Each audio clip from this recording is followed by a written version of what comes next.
Самая ценная улика – это вот что? Какой след?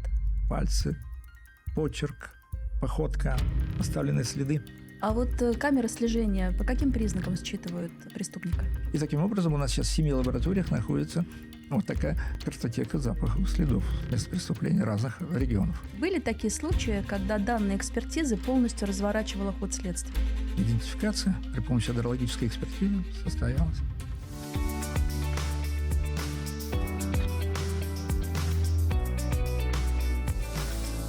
Здравствуйте! Сегодня мы попробуем заглянуть в ту часть расследований, куда редко пускают телекамеры.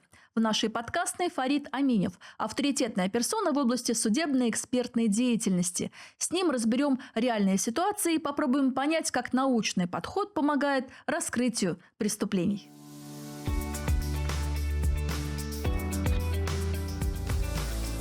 Фарид Гизарович, здравствуйте. Здравствуйте, Лилия. Признаюсь, готовясь к этому разговору, я немножко волновалась. Объясню почему. Очень бы не хотелось, чтобы то, о чем мы с вами сегодня здесь будем говорить, стало неким учебным пособием для тех, кто решил нарушить закон. Но понимая, какой у меня сегодня гость, я думаю, что нам это с вами сегодня не грозит. Напротив, чтобы у людей, которые посмотрят этот подкаст, было четкое убеждение, что идеальных преступлений не бывает, и что преступники всегда оставляют следы, и лучше даже не соваться и не нарушать закон, а жить честно. Все правильно. Принимаете такие правила? Принимается. Отлично. Итак, вы профессор кафедры криминалистики Института права УНИТ. То есть вы преподаете, участвуете в конференциях, ведете научную деятельность, но свой профессиональный рост вы начали с работы в районном управлении внутренних дел. И именно там вы познали основы криминалистики. Так? Все правильно, Лилия. Действительно, много лет назад, еще в начале 80-х, я волей судеб попал в Калининский РОВД города Уфы и провел первые годы в этом интереснейшем месте, в окружении интереснейших сотрудников следствия, оперуполномоченных, моих наставников. Там пело было, там прошло. Были какие-то случаи, которые спустя годы и десятилетия не дают вам покоя, бередят душу? Естественно, очень интереснейших случаев много. Я провел за свою службу 3500 осмотров мест происшествий, поэтому, конечно же, много такого, что можно было бы, не знаю, рассказывать Да? вам. Можно. Очень интересные случаи бывают, когда нет практически уже, время прошло много, место происшествия уже изымать практически, говорят, нечего. Так называемые холодные дела, да? Да, я говорю, нет, друзья, надо изымать. И сейчас студентам говорю, не менее 28 видов следов надо изъять с места происшествия, и оно изымается. И вот когда уже все было, казалось бы, замыто, все, с убийства, с одного из убийств. И вот в спальной мы обнаружили следы крови уже с третьей попытки, дополнительный осмотр, повторный проводили потом. Обнаружили следы крови, которые оставлены на замахе кровавым топором. Замах произошел так, что здесь все замыто, следов не можем найти никак, а следы крови оказались на торцевой поверхности двери сверху, верхней части двери, на торце. Забыл. Здесь все смыто. Забыл помыть. Да, с лицевой, с обратной стороны все, дверь отмыта хорошо, а вверху остались следы крови. И на этой основе мы пошли дальше. Преступление было раскрыто. А ультрафиолет действительно, он показывает кровь или это миф? Знаете, ультрафиолет показывает не только кровь. Он реагирует люминесцирует многие вещества на свете. Одним из таких веществ является действительно кровь. Да, есть. Вы преподаете? Вот сегодня молодежь, которая приходит к вам учиться, что ими движет? Много ли вообще людей хотят стать криминалистами сегодня? Надо сказать, Институт права готовит в основном следователей, будущих судей, прокуроров и других сотрудников правоохранительных органов. И очень маленькая доля их остается и в криминалистике, в самой криминалистической службе. Те, кто приходит, конечно, мы с удовольствием провожаем их в эту службу. Вот у меня сейчас есть очень прекрасные мои выпускники, работающие в Следственном комитете уже, они майоры, хорошие, замечательные ребята. Криминалист, конечно, приходит на место преступления со своим чемоданчиком. Вот, кстати, мы его тут вам подготовили. Можете рассказать содержимое чемоданчика? Да, друзья, здесь есть самые главные 3 комплекта приборов, которые позволяют сначала выявить следы, потом зафиксировать их и, наконец, изъять. Тут и слепочные массы, как видите, да, вот Это там вот чтобы есть. след вот собирать, да? Да, Мгм. есть слепочные массы, лупы есть, осветительные приборы, ультрафиолетовые осветители, я вижу, инфракрасные осветители, кисточки прекраснейшие, да, но надо специалисту выезжать и со своим набором. Я, в частности, вот люблю выезжать, вот у меня здесь всегда в кармане, вот такой карманный Да микроскоп что вы говорите? до 200-кратного увеличения в виде То есть вы ручки. даже на интервью приехали так? Ну, как-то надо показывать тоже тихонечко, да, и спокойно смотреть. Иногда бывают микрочастицы, волокна различного рода, песчинки какие-то. Надо это смотреть, шерстинки. Конечно, лучше, чтобы это было видно. Просто еще один из этих, ну, это микроскоп карманный, а это лупа просто обычная. Ну, Но она да. с подсветкой, она необычная уже. Да, ну мало того, что она еще и с ультрафиолетовым осветителем. Вот. Для монет, ну, это для крови, для поиска. Нужно всегда. Нет, здесь нельзя. Так, Да? посмотрите, Биологических следов нет, если у вас все нормально. Если вы узнаете, кто чистым, подарил мне этот блокнот, да, чистыми руками. и туда выведет, да, Да. след? Нет, ну, ДНК выведет, конечно, ДНК больше. Да, если будем уповать. Фарид Гизарович, а вот самые ценные все-таки, самая ценная улика, это вот что? Какой след? Нельзя сказать, друзья, а ДНК, самое ценное... отпечатки. Да. Но при помощи ДНК-фенотипирования, его еще нет пока преступника в поле зрения, а мы при помощи ДНК-фенотипирования узнаем его пол, узнаем его цвет глаз, узнаем цвет кожи, волос и так далее, и ищем и устанавливаем это лицо. Вы сюда даже с книгами пришли, ДНК-криминалистика. Да, То есть это... используется сейчас активно Еще эти данные. Серьезно, да. Все научные работы практически сейчас в области криминалистики все-таки сводятся к кибертехнике и IT-преступления раскрываются. И ДНК-анализ, конечно, огромнейшая вещь. И в нашей республике очень прекраснейшая лаборатория в ВКЦ есть. Еще в 90-е годы открылась очень хорошая лаборатория с хорошими специалистами. Сейчас еще более высокий уровень вообще. Скажите, а вот в вашей практике были такие случаи, когда данные экспертизы полностью разворачивала ход следствия? Друзья, бывает такое, вот как в Заурале увидели, лежит труп, женщина прибежала, сказала, да, прибегаю, лежит вот в постели, лоб проломлен, какие-то повреждения в грудной клетке на уровне. Вот. И, знаете, нам пришлось очень интересно поработать, но, в первую очередь, на месте происшествия, когда в соседней кровати мы увидели заправленная постель, открываем первый, второй там одеяло, скидываем, и на простыне, во-первых, обнаружили брызги крови, противоположно идущие. Жуть. Вот. А когда посмотрели и увидели повреждения, все думали, наверняка из пистолета, там все-таки оплавленные части тела, да, поясок такой, осаднение такое очень мощное в месте входа как бы, да. Но нет, в ходе вскрытия оказалось, что это такие тупые повреждения, в том плане, что они не сквозные, это не след выстрела, а след электрометки. Оказалась женщина, потом она и созналась, убив этого сожителя молотком, сожительница, да, и метки взяла, вот такие два провода, воткнув на труп, так сказать. Что делал, это непонятно, конечно, хотя есть мнение, что да, еще живые люди после этого подпрыгивают, как будто не знаю, что она испытывала, конечно. Вы расценили это как умышленное убийство, естественно. Конечно, да, а потом, все правильно, нашли мы и молоток, и на нем следы ее рук, все нормально.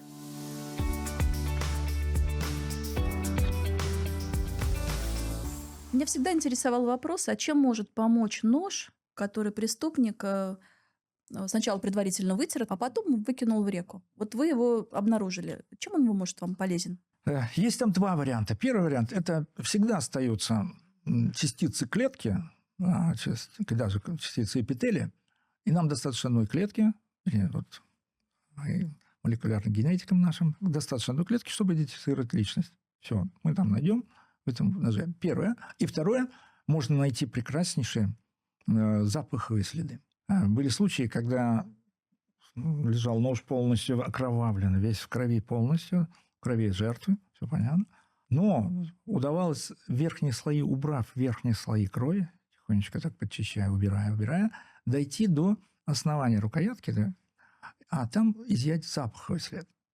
Идентификация при помощи адрологической экспертизы состоялась. Как понять, что этот след именно след преступника? Ведь ботинки все одинаковые покупают в магазинах. Это заключается весь вопрос, все решение в том, что, согласно нашим всем воззрениям, нет ни одного предмета, который имел своего двойника в мире вообще в целом. Да? Возьмем вот так. Первое. А второе, самое интересное, скажу так. Даже взяв две подошвы, изготовленные с одной пресс-формы, а их до 1500 с одной пресс-формы изготавливается, даже взяв вот эти две подошвы, одев на разных людей, да и просто пускай даже на одного, пропустив хотя бы 150 метров по асфальту, Даже одного, второго, 150 да метров. хватит, мне вот этого То хватит. есть не год чтобы... носить? Нет. Чтобы этого нам вот этого хватает для того, чтобы посмотреть на эти подошвы, на следы обуви, оставленные этой подошвы, и увидеть совершенно разный рисунок, совершенно разные индивидуальные признаки, которые позволяют идентифицировать именно эту подошву. Все, она индивидуальна. Берутся признаки не просто вот с человека самого, а вокруг его окружающих предметов. Но было убийство как-то в Иглинском районе, мы изъяли следы убийства, лежит человек в поле, полусожженный, и там возникает такой момент, что, в общем-то, совершались действия такого сексуального характера, нехорошего, конечно, все, видимо. Но главное, что мы изъяли там и почву, и следы брюк, и следы мотоцикла. А самое интересное, конечно, волос слабковой части подозреваемого в поле изъяли. Главное, что самое интересное, получилось очень удачно. То есть у вас полный рассказ уже собрался? Расклад собрался, и мы через 3 дня этого человека установили. И с мотоциклом, и с брюками. По человеческую экспертизу провести пришлось. Очень почва сыграла роль огромнейшую. Потому что действительно на его предметах одежды мы обнаружили именно с этого участка, именно с этой части поля всего. Поле индивидуально. Каждые 25 метров меняется состав органических соединений, микроорганизмов, просто неорганики все меняется. Безусловно. Запах человека, конечно, он индивидуален, и никакие ароматические масла, духи и стиральные порошки его взять, наверное, не могут, по крайней мере, перебить, да, и только специально обученная собака может учуять. Но мне вот, знаете, всегда было интересно, а как в доказательную базу забрать запахи вообще? Как это возможно? Чисто технически. Вот в этом чемоданчике... Я вот в чемоданчике Да. этого пока не вижу. А у нас вообще-то должен быть отдельный набор для изъятия запаховых следов в виде банки с притертой стеклянной крышкой, с фланелевым платочком и фольгой. А вот изымается запаховый след. У нас 7 лабораторий в Российской Федерации. Ближайшая – это УВД города Казани, дальше Волгоград рядом, а там дальше Москва, в которых проводятся эти экспертизы. И эта доказательственная база очень сильна. Чем еще? Что это в начале года такие ученые, как Панфилов, Старостин и другие, очень, очень многие наши сотрудники ВКЦ МВД России, работавшие, они все-таки разработали 20 методик экспертиз, по которым и идентифицируется личность 100%. Мы в этом отношении Российская Федерация стоит, в общем-то, в передовых рядах по использованию запахов следов в расследовании преступлений. Это доказательство. Да. Я согласен с вами, что вы очень интересную, конечно, тему затронули из-за того, что некоторые не верят, что такое запах. Не видим же? Не видим. Ничего. Изымается. Да и как его изъять? Да, изымается очень просто. Мы с вами сейчас я уйду. Я вот тоже читала про фольгу, но я, честно говоря, понять не могу. Я сейчас уйду, за студию, посмотреть. Я здесь сидел, вот следы, вот обувь моя, вот она осталась. И что мы делаем? Вот это место, где у меня находились мои ботинки, мы при помощи пульверизатора создаем ту часть воздуха, которая здесь находилась, она стояла там, а потом накладываем фланелевый платочек, потом фольгу, ставим груз на час. След запаха изъят. Мы его потом в баночку, и все. Чем он интересен? Он еще интересен запах тем, что он делимый. Если след пальца нельзя будет разделить на части, как на 220, то мы там на сотни частей можем разделить запах. Берем из баночки и снова вытяжку. И таким образом у нас сейчас в 7 лабораториях находится вот такая картотека запахов следов с места преступления разных регионов. В прямом смысле враг не пройдет, получается. Не пройдет. Там вообще запах, след – это замечательно. Действительно ли преступники возвращаются на место преступления? Не в том виде, в котором понимается, что прям придут опять смотреть, что-то будут. Нет, они возвращаются, знаете, в каком варианте? Они обязательно стоят в толпе, потому что им надо видеть, что изъято, с кем работает следователь оперуполномоченный. Не только ведь в таком понимании маньяк-убийца, маньяк это. Вор, тоже маньячная система человека. Да. Бывает такая, вор воровать просто тянет, и все, летает, и все, человек. Вот один вор такой у меня состоялся, когда мы где-то 54 кражи доказали, что у него им совершено. И вот, проходя мимо, еще раз мы его брали, у него дополнительные следы рук в разных участках папиллярных узоров. Нужно было, просто это на дактокарте не будет, дежурная часть не сможет это сделать. Мы брали эти сравнительные образцы. И вот когда, уходя уже из помещения, уже уводили его, вот с какой просьбой обратился. Знаете, говорит, вы уж, пожалуйста, вот это, увидев ломик на моем столе, его ломик, которым он пользовался, орудием, вы же, пожалуйста, после моего возвращения отдайте мне этот, пожалуйста, ломик мне. Вот это наглость. Верните мне, пожалуйста, не наглость. Он с откровенным, с таким душевным, таким, действительно, любовно было сделано, так очень хорошо подрезано, хорошо. Но вы ему, конечно, ответили. Да нет, какой там, шутя, там все это у нас создается, у нас здесь, в камере хранения, в суде. Скажите, а самый ценный вещдок у вас в практике какой был?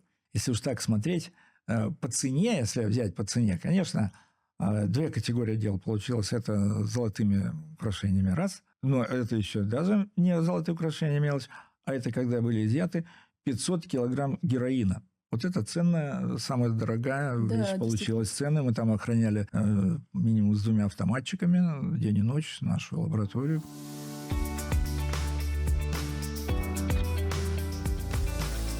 Фарид Гизарович, в эпоху камер и соцсетей мы все под прицелом анализа. Не могу вас не спросить про модное сегодня направление профайлинг, хотя думаю, что в системе МВД эти методы давно используются. И тем не менее, как вот по внешним данным считать преступника? Тема такая, знаете, профайлинг ушел сейчас в тему такую больше бизнес. Да, в бизнесе его используют. В кадровую систему очень серьезно пошел. Я сам занимался это только в 2 направлениях, вот из десятка там направлений. Это кадровая работа и криминалистическая. В криминалистике мы порой, в общем-то, по признакам внешности, и не только внешности, по его отображениям в почерке, отображением его Да, мы уже проверили мой почерк. Походке.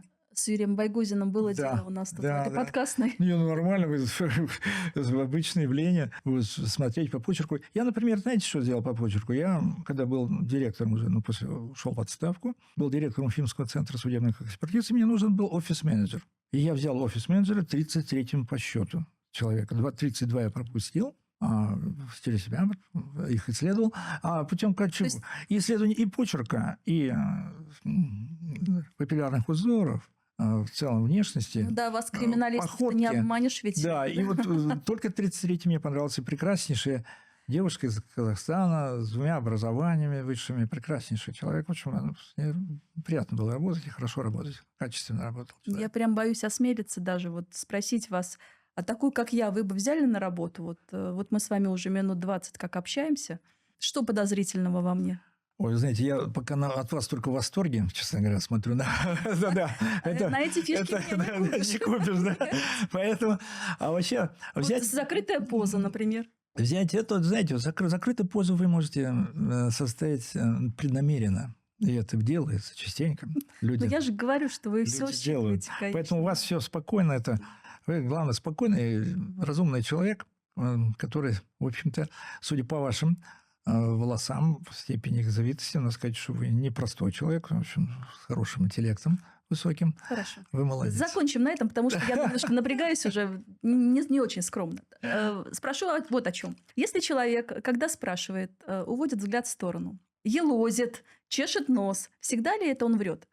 Или все-таки исключения есть? Дело в том, что разные позиции у психологов относительно внешних проявлений поведения человека. Вот в вашем, все, что вы перечислили, это может оказаться, к сожалению, не только свидетельством того, что человек лжет. У человека может быть просто нечего пока сказать, и, может быть, он начинает как-то волноваться, а вообще-то есть ли ему чем ответить. И вот эти позиции, конечно, они приводят к тому, что человеку надо время, а это время заключается в том, что он там и нос почешет, там и передернется как-то так, поелозит. Согласен с этим. В общем-то, надо подумать над этими моментами поведения, конечно. А вот какие признаки точно выдают человеку, что это ложь? Нет, друзья, давайте мы сразу так не будем говорить о людях да, плохого. Да. Вот. Несколько признаков считаем, например, 32 или 33, а потом только сделаем выводы. Конечно, нужен комплекс. И этот комплекс прекрасно работает у полиграфологов. Вот там считается все много, что какие позиции. Не только те 7 позиций, которые вот сейчас в Диане 4 есть такой полиграф наш отечественный, а сейчас работают прекраснейшие ученые Курчатовского института во главе с их президентом Ковальчуком. В их лаборатории Александр Иванович Холодный, первый полиграфолог Советского Союза в свое время был. Вот они работают уже с МРТ, то есть компьютерной томографией уже совсем. Вот там уже действительно ложность, неложность у них уже проблем не вызывает. То есть даже не стоит пытаться. Не стоит пытаться в каких случаях? Все равно рассекретят и полностью распишут все подноготную. Да, но знаете, в каком случае? Я не хочу, конечно, говорить, где есть, в каких регионах хорошие эксперты-полиграфологи, но это должен быть высококомпетентный эксперт, знающий не только юриспруденцию, знающий не только психологию, но знающий весь комплекс признаков.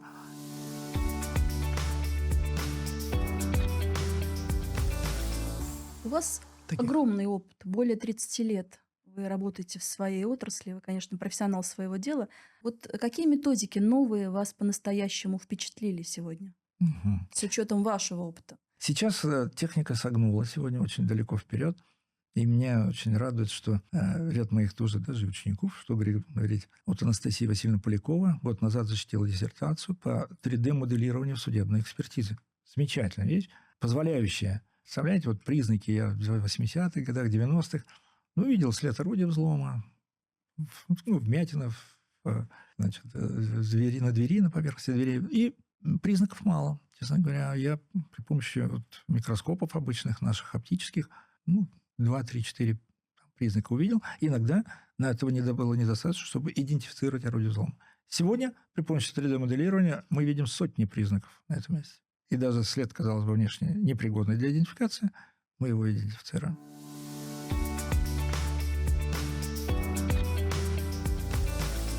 Ну что, по-моему, интересный разговор. По-моему, мы ничего лишнего я не спросила. Нет лишнего. Вы аккуратно отвечали, да? Вы аккуратно говорили. Но есть много, конечно, еще вопросов, связанных с криминалистическим моделированием. Конечно, вот в последнее время мы с этим сталкиваемся и будем сталкиваться. Потому что не всегда преступник есть сразу, какие-то подозреваемые есть не сразу. А мы должны по следам и по его всем, по всей совокупности следов при помощи искусственного интеллекта составить модель преступника. И поэтому то, что вы говорили про профайлинг, это такая очень, знаете, зыбкая, психологически, конечно, хорошо, но психологи очень относятся. Одна часть психологов этому признаку верит, другая не верит. И так далее. Там я сама уже это поняла. Много спорного такого очень. А вот нигде не будет спорно, это когда по комплексу следов, мощнейшему комплексу следов, пальцы, почерк, походка, оставленные следы, устанавливаются характеристики преступника, и это уже там реально. Вот, в частности, можно сказать, вот почему я хожу и вижу иногда зимой, что этот след оставил человек, у которого в левой ноге, например, там в колене есть проблемы. Видны они там проблемы. Вот, если разрыв передней крестообразной связки, то постановка ноги одна. Его рост, телосложение, все, конечно же, считывается. Да, считывается. При разрыве мениска другая постановка ноги. Здесь очень многое, что связано с судебной медициной. И в целом медицина, анатомия, антропология. Это тоже изучается. Антропология обязательно. Вот что не хватает, может быть, в какой-то степени молодежи. Я считаю, не надо далеко уходить в интернет, понятно, в IT это тоже будет, это нужно, да. Но надо, в общем-то, использовать данные и других наук, смежных наук. Да, реальная криминалистика – это наука, где важны скрупулезность, терпение, выдержка. По 5-6 часов приходится сидеть над одним следом. Это... Хотелось бы, конечно, чтобы преступление стало меньше. И не только это, хотя это главное, конечно же, но и чтобы наши криминалисты всегда брали верный след, и это помогало защитить нас, обычных граждан, и чтобы правосудие восторжествовало. Конечно. Спасибо вам большое за то, что вы настолько честно отвечали на мои вопросы. Нам остается что еще уповать? На машинное обучение наших компьютерных программ, которыми мы сейчас заняты. для моделирования, для поиска преступника. Вот этим наши последние исследования и на кафедре нашей проводятся. Очень хорошая. Вот будет защита докторской диссертации в ближайшие где-то полгода мы, наверное, выведем этого человека на защиту по использованию машинного обучения. Хорошо, что не на искусственного чистую воду интеллекта. вы его Да. выведете. Хотя на вашей кафедре все, наверное, возможно. Конечно, все. Ну ладно, ну что там, если 7 профессоров на кафедре, это же хорошо. Конечно, преступность – это борьба с ней, это наши криминалистические средства и методы. Все это нужно и хорошо нужно и развивать в наше время обязательно. Потому что пока мы идем вот так, что около 2 миллионов преступлений в год в Российской Федерации регистрируется, и нам приходится с этим бороться. Но я больше скажу, надо бы все-таки нам вывести нашу всю, в общем, целую всю политику, ну что ли, назвать такой наше состояние, в том числе нашей страны, к тому, чтобы совершалось преступлений бы поменьше, профилактики, к предупреждению преступлений. И тогда бы не нужно было бы находить вот такие страшные, серьезные, мощнейшие средства исследования. Они бы ушли на такую цивилистическую, нормальную, хорошую деятельность по конструктивным вопросам строительства хорошей мирной жизни людей. Я бы все-таки старался к этому подвести, чтобы мы все-таки все эти средства позволили нам со временем обуздать и преступность. Но это, конечно, нужно с государству поработать и над воспитанием, и над тем, чтобы люди могли заниматься хорошей деятельностью. На то мы закончим. Давайте, да. Вот это Спасибо хотелось. вам большое. Действительно ценные вещи сегодня вы озвучили. Пусть будет так. Спасибо. Давайте, будем так стараться, да.